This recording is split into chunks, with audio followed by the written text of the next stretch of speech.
And happy Tuesday from the South Dade Chamber of Commerce. I'm Lisa Greer, Chamber Board member, and here with me this morning is the Village of Palmetto Bay's Mayor Karyn Cunningham. Mayor Cunningham, welcome to the South Dade Chamber Shoutout. It's a pleasure to have you with us this morning, and it gives us a great opportunity to have this as a follow-up to the South Dade Chamber's State of South Dade that we did earlier in the year. So we're glad to have you back in the spotlight. Glad to be here. Welcome. And what a great event that was. It was Yes. really nice to see so many stakeholders under one roof. I think it was huge credit to South Dade Chamber for putting that on. It was. It We was- were it's happy to good. do it, and we look forward to doing it next year as well. So we hope Awesome. you'll come back for that I as hope well. So So first thing I want to do for the sake of the audience is congratulate you on your recent appointment to the Executive Board of Directors of the 2022-2023 Miami-Dade County League of Cities. Huge. Congratulations. That's a mouthful. I know. That's a mouthful. Yes. Well, I am very pleased to be serving in the position of treasurer and to be able to bring a voice to South Dade. I know, Joe has really carried a lot of the South Dade water over the course of his term, all the way through COVID. So hopefully I'll be able to bring a little something and be able to represent South Dade well. Well, we're very proud of that, and we're very happy to have you as our voice. Thank you. We look forward to listening and learning as to what's going on as things progress. Yes. So last night, Village of Palmetto Bay had a council meeting. Yes. Probably a lot of things discussed. Anything that you want to share with us about last night? Oh, I like how you just kind of launch right into that. Actually, yeah, we had a very long and robust meeting. It's been a long time since we had to move some of the items to another meeting. We had 5 items that we'll have to move. We're going to have a special council meeting on the 21st of June, just an hour long to kind of capture those remaining items. But I know the item of interest probably to many of the residents was the rapid transit zone. As I mentioned last night, super proud of the coalition of mayors and councils. On March 15th, we sent a joint letter for 5 cities. So that's 5 mayors, 5 managers. Well, I guess it's 4 managers. Otis is manager and mayor, and then 5 councils or commissions. So I think it was very powerful. I did attend the meeting last week at the Board of County Commission meeting, and I did thank Commissioner Gilbert because I think, key, just like what we're doing in South Dade under the chamber umbrella, so to speak, in bringing all of these councils together. The commissioner was very active in listening and kind of shaping his ordinance. And there were really some significant changes that protect the residential quality of, at least of our village. I can only speak for our village. Yeah, as I mentioned to him last week, we may not move forward in supporting the item. And that's exactly what happened last night. Really appreciative of the residents that came out to speak, the emails that we received, but then also my council, because unanimously they co-sponsored in opposition. We're going to still stay at the table. There's a meeting coming up on June 8th, a sunshine meeting between Commissioner Regalado and Commissioner Gilbert. Commissioner Regalado has asked for any of the cities. We can present amendments. I won't be able to attend, but the vice mayor and the manager are going to attend. And so hopefully we'll remain at the table. As I mentioned to you right before the program, my background with United Teachers of Dade, I've done a lot of advocacy in Tallahassee. And while we don't always support the final draft of a bill, or in this case, an ordinance legislation, we want to make it the least egregious and the best for our residents in this case. And so hopefully they'll continue to move in that direction. I do have to give a shout out to our county commissioner as well, because last week she voted no, and she's been at our table along with you, the EDC, South Dade Chamber, Chamber South, having these dialogues as it relates to the rapid transit zone ordinance. So we'll see where that takes her. We asked for a carve out last night. She was not at our meeting, but one of her staff members, Jave, was there. And so we did make the request. So, we'll continue moving forward and advocating for the Village of Palmetto Bay. And I think, one of the points that you mentioned that is so critical to the viability and the progress of South Miami-Dade is the coalition, is the fact that we now have, where we've never had before, 5 municipalities coming together frequently, often, and discussing. That is so important because really what happens in one municipality is going to affect the other municipality. So important. Yeah. We are so intertwined in the South Miami-Dade community that it's refreshing. So we thank you for that collaboration too. Yeah, and we thank you. I want to thank the EDC and all of the chambers because it really was, I think, if anything, from this process, again, putting the ordinance out of the scenario, just the dialogue between the mayors and councils. And, for the public, these are public meetings. Right. So I know they're noticed and, right. The public is welcome to join, and we would value that input as well. Yeah, absolutely. Absolutely. So let's talk about the village of Palmetto Bay for a little bit. My favorite topic. I know. So we have 8.5 square miles of community. And let's talk about the village and what it has to offer. There's you mentioned something about a small commercial district near Deering Estate. Can you talk about that a little bit? Sure. Well, we're in the process of making changes, as many communities are. So that is a very, very unique zoning area. And we want to keep it consistent with the neighborhood that's around it. I think we're moving towards creating a little bit of a historic preservation area. So there'll be some commercial, which there is. We currently have, I won't name all the great businesses that, and they're mom and pop, well, for the most part, not all of them, but minus the Starbucks, but we love our Starbucks on 168. Okay, you're a frequent passer. Exactly.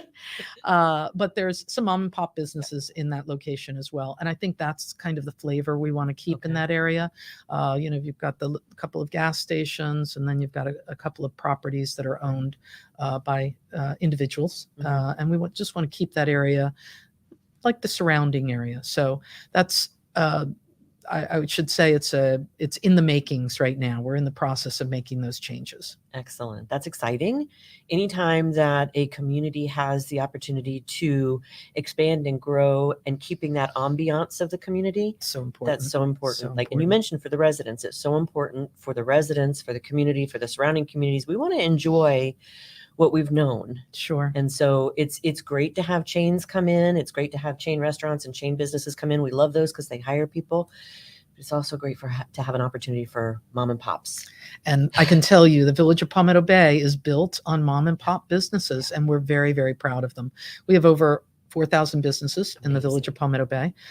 I would say a good portion of them are mom and pop businesses. And what I think makes the village extremely unique is that you have individuals that live in the community, that play in the community, that learn in the community, and then they own their businesses in the community. And I think that's kind of the little cool niche that Palmetto Bay has as it relates to business and economic development. Yes, you have coined a phrase that I'm not afraid to say in front of you. I've stolen and used it many times. A couple of phrases. You've talked about aging in place, which is absolutely what our communities have in common. We have people like you and I who have, whether born here, but certainly raised here, schooled here, educated here, work here, live here, play here, learn here, pray here. Did I miss one? No, I think you got it. Live, work, learn, play, and then pray. Yes, I like it. So both of those phrases, the aging in place and the second, I use all the time because it's a perfect description of why our South Miami-Dade communities are so special. They just are. They're different. They're special. Not to knock any other communities in Miami-Dade County because they're all great, but there is something special about our backyard. Yes, there really is. I had the opportunity this morning to have breakfast with a resident.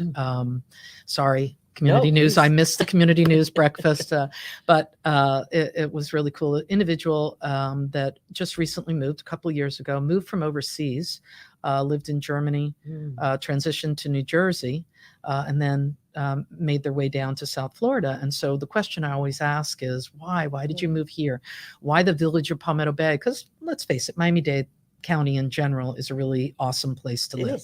And she said, well, it seems so obvious to me, the recreational opportunities, your beautiful parks, the school system. They have a young child in elementary school. We wanted a school district and a school in our community that we could walk to. And so they've kind of created that, Palmetto Bay has kind of recreated for them an environment that they were used to living in overseas. So I think that kind of speaks volumes to the village. When it checks the boxes. Exactly. It checks the boxes. Exactly. So speaking of the parks and so forth in Palmetto Bay, I shamefully did not even realize how many things there are to do and see in Palmetto Bay. There's a lot to do. There's a lot.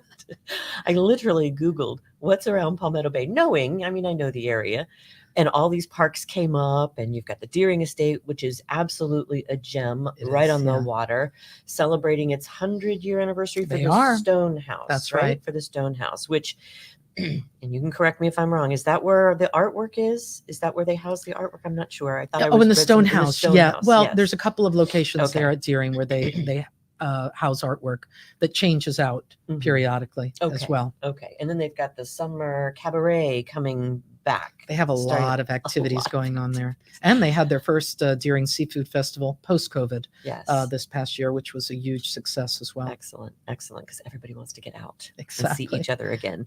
And then we've got Coral Reef Park. Beautiful park, 50 acres. I didn't realize it was 50 acres. That's a lot. That's a huge, beautiful park. Farmers market, yoga on the bay or by the bay. And then there's, I saw on June 25th, there's a stand-up paddleboard Saturday. That sounds like it's hard work. Are you going to be there? No. How about the sit-down paddleboard activity? Paddleboard with a huge life vest on and somebody beside by my side. But that sounds like fun. All these things going on. Each of the different venues. You've got the Lada State Park, which is a beautiful vintage location. That's also on the water. They were also touting yoga by the bay. So we have a lot of program in our city, and as you mentioned, a lot of parks. We can't really take credit for Deering, but we're so proud. It's a county facility, but it is there in our beautiful Palmetto Bay, and I'm a proud member of the 100 ladies of Deering. And they do a lot of activities. I haven't had opportunity to participate in many of them because it's a little busy. But anyway, all good stuff. But of the parks that we maintain, we provide a lot of programming in the village. One of the areas we just recently did a survey we got a little over 500 responses back, a community survey. I'm kind of considering it almost like my Bible, so to speak. No disrespect to my pastors in the community. But, I open that frequently to look because the things that folks think are most important, I want to make sure that that's what we're spending the money on, right? So the two things that individuals in our community when surveyed said was public safety. So obviously our police department, which we probably won't spend a lot of time speaking of today, but parks ranks right up there as second, and it's a very close second with public safety. Where we're trying to kind of do a little infill is with our teen programming. And so that's one of the areas where people said we could probably do a little bit better. We have programming for our young people, summer camps, tennis lessons. Some of these are done by employees of the village, and some of the programming that we bring are contracted from the outside. But anytime you pass by the parks, you're going to see soccer, baseball, softball over at Palmetto Bay Park, paddleboarding, which is from an outside outsourced, yoga, just so many different activities in addition to all of the events. And I will give a shout out for July 4th event, which we're going to be doing in partnership with Pinecrest. Nice. I hope we're doing it in partnership with Pinecrest. I just threw that out there. Now that I put it out there, it's memorialized. But definitely Cutler Bay, they partnered with us. So we're looking forward to, and I know folks are looking forward to being able to come out to celebrate together. And with all the outdoor activities and all the outdoor venues and the parks, we've just been through 2 years of craziness with COVID. You mentioned the resident that you had breakfast with. What a better place to get outside and feel safe and comfortable and, do something physical. Absolutely. So it's really a good point that you're making because I think of all of the things, I was actually talking with this resident this morning about, the pros and the cons, the pluses and minuses of COVID. And certainly we can say there were a lot of both, right? She was speaking about how it brought her family closer together because they were just kind of forced to spend a tremendous amount of time together. But then we also talk about the inability to socialize as we have in the past, or even doing something as simple as this. I think this is maybe the second time I've come into community news where there was not plexiglass in quite some time, right? So our parks really became the space where people could convene in addition to their front yards. And I think for me, it's really emphasized the fact that these are, I want to say, beautification spaces, because it's a place where you can go inward, right? You can sit and meditate and be outdoors. It's a place where you can gather with friends. And so whatever we can do to further enhance our parks, I think is going to be a beautiful thing for the community. We've embarked right now, since you're speaking of parks, we've embarked right now on our Parks Master Plan. So that's something folks can look forward to over the next several months. It's a 10-year plan for the city. We pretty much captured everything from the past 10 years, which is kind of cool. And again, another important component, because if we're going to be requesting grant monies from the state or just where we're going to spend our money, it's going to depend on what folks want to see at the parks. That's excellent. That's excellent. So you do a very good job of making sure that the word gets out. I try. You do a very good job. See on LinkedIn, see on social media. You've got this Get in the Loop. Get in the loop. Get in the loop. And this is a newsletter that goes out how frequently? Yeah. Quite often. Quite often. I meant that. I meant that. Please don't unsubscribe. Please, folks, don't. No, I'm kidding. So thank you for that. I appreciate it. Yeah. I started the newsletter some time ago, back in 2012. I said, keeping you in the loop. And then I kind of transitioned it to Get in the Loop. And it's interesting how many people will say, hey, I wanted to keep you in the loop. I don't know if they've coined the phrase, but I started back in 2012 before I was elected, when I was running for office, because I saw a little bit of a void. I have to say the village has really stepped up in so many ways. They keep up with the times in terms of social media and getting their own information out. But I want to continue my newsletter. It gives me an opportunity to highlight residents that maybe the village isn't highlighting. But I think the village does an awesome job. My newsletter goes out every Monday morning. And you have, I believe, if I'm not mistaken, I've seen where you open your doors for people to come in periodically and come see you. And your cell phone number, if I'm not mistaken, is out there. It's out there. That's pretty remarkable. That's great. I was talking with somebody yesterday and I said, here, let me give you my cell phone number. They're like, no, don't worry. I've got it. But my cell phone number is on the webpage. It goes out in multiple things, especially as we enter this interesting election cycle. But I encourage people to reach out. Obviously, we want to hear from our residents. I do after hours with Karyn. The mayor is in office hours. Important because I think, and really the after hours component maybe more so than the mayor is in. And the reason why I say that is mayor is in is office hours. So that's at Village Hall. But you really have to go and meet people where they are. Right. And I'm seeing some of that now as I'm making a little bit of a transition and chatting with people on their front porch or at their door, folks that I haven't met before that are like, oh, my goodness, I'm so glad you're here. I wanted to tell you. So even though you're even that accessible, sometimes people don't reach out unless they happen to pass you. So, being accessible, being at the parks, being present in the community, opening your doors for coffee gives folks the opportunity to drop in, give a compliment, share an idea. All that's important in a small community. That's huge. And you have an educator background. I am. You have an educator mind. So I'm sure that all plays into the way that you live your life and do business and talk to people. It does. Right? It does. Yeah.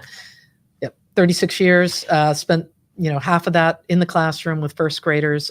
Most people kind of know that if they engage in a conversation with me.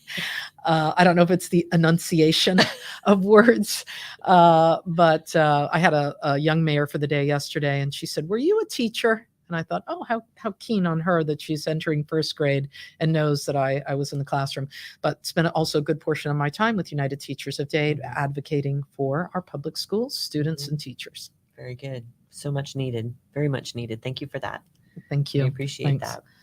So I know that you mentioned, I saw that for those of us who are socially conscious and should be health conscious as well, your policing unit is holding a blood drive on Oh, they are, Thursday, yes. June the 9th. Good. I'm glad From you have that 11:30 to information. 3:30. I'm plugging that for you a little bit. Yes. And as it happens, the South Dade Chamber has its Ladies of Legacy on June the 9th as well, from 11:30 to 1 at the Cutler Bay Mercedes-Benz. So the fact that the South Dade Chamber is having a luncheon on the same day does not keep people from going to the blood drive, which will be there until 3:30 Awesome, in the afternoon. awesome. So we planned that. give blood. Yes, give Go blood. get It's your very lunch and then give blood. That's right. Fill up, give it away. So we would hope that those of you that are going to the Ladies of Legacy luncheon on Thursday, I'm plugging it. We've sold out, which is great. Oh, We've that's had awesome. to expand it and it's sold out. So we're very proud of that. We're looking so forward to that on Thursday. But definitely, pay attention to what's going on in our municipalities. And in doing these kind of interviews, Mayor, it's amazing to me just Googling our municipalities. I learned so much more than I thought I knew. Sure. Because as you mentioned, the municipalities do a really good job of getting the word out, and it's accessible and it's wonderful. So anything else that you would like to share with us about the village of Palmetto Bay and what's going on? First of all, thank you so much. I really appreciate the opportunity to come on, and thanks for accommodating me on this date instead of a couple weeks ago. We have so much going on in the village, both issues that folks need to maintain, stay aware of. I think that's very important. We use the RTZ as a good example. But if there are issues in the community, I really try and encourage folks, just reach out to reliable sources. Reach out to our village manager, Nick Morano. He's doing an exceptional job. We have our budget cycle, as every city does right now. As we're moving in, we've got on June 23rd, and encourage folks to come out. We're going to be meeting at Village Hall. It'll be your opportunity to meet with each one of the departments, be able to have dialogue, ask your questions about the budget. I think that's very important. It's important to us because we want to hear from, every aspect or every stakeholder in our community, how we move forward over the next year. And we're celebrating our 20th anniversary. Happy anniversary. Thank you. We pale in comparison to some of the other institutions like Deering. We're the little sisters, I guess, if you will. But we've got a lot of activities going on surrounding our 20th anniversary. So get to know Palmetto Bay. Excellent. And so, the South Dade Chamber loves to put out information to the general public, to our membership, and the EDC obviously does as well. Any of that information that you would like shared, we'd be happy to share it. Awesome. That would be great. We'd be happy to share it and blast it in social media. So, Palmetto Bay, did I read somewhere, and correct me if I'm wrong, and you can do that there is a first and last mile accessibility vehicle? Yes. Palmetto Bay has that? Yeah. So, what we've done for the past several years, we got a few things going on. So this is all pre-COVID. Okay.